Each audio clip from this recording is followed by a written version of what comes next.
फारूक अब्दुल्ला साहब का जो है तेलका-खेज़ बयान आया है ऑपरेशन सिंदूर। और जो कश्मीर में जो धमाका हुआ था पुलिस स्टेशन में, उसके बारे में उन्होंने कहा है कि जो धमाका हुआ है श्रीनगर के अंदर पुलिस स्टेशन के अंदर, ये पुलिस की खुद अपनी कोताही थी।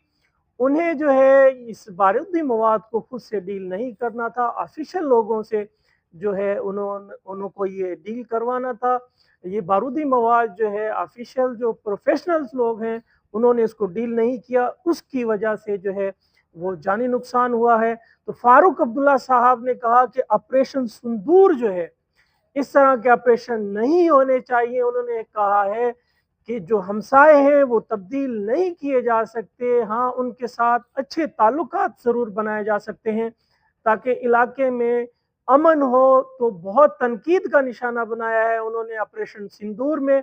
उन्होंने कहा कि ऑपरेशन सिंदूर से सिर्फ और सिर्फ जानी नुकसान के अलावा कुछ हासिल नहीं हुआ है।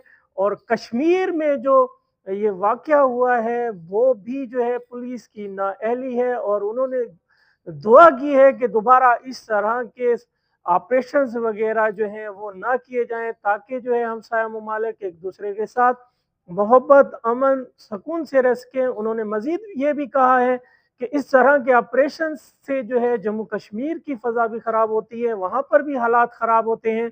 तो इनकी जो ये बातें थी फारूक अब्दुल्ला साहब से, वो इंडिया से हज़म नहीं हो रही। बहुत तनकीद का निशाना बनाया जा रहा है फारूक अब्दुल्ला साहब को, लेकिन देखा जाए तो उन्होंने एक हकीकत बयान की है और बहुत ज़बरदस्त बयान दिया है कि इस तरह के ऑपरेशन सिवाय जो है बदनामी और लड़ाई झगड़े के और जानी नुकसान के अलावा उनसे कुछ हासिल नहीं होता है। तो बहुत अच्छा बयान है, वी अप्रिशिएट इट।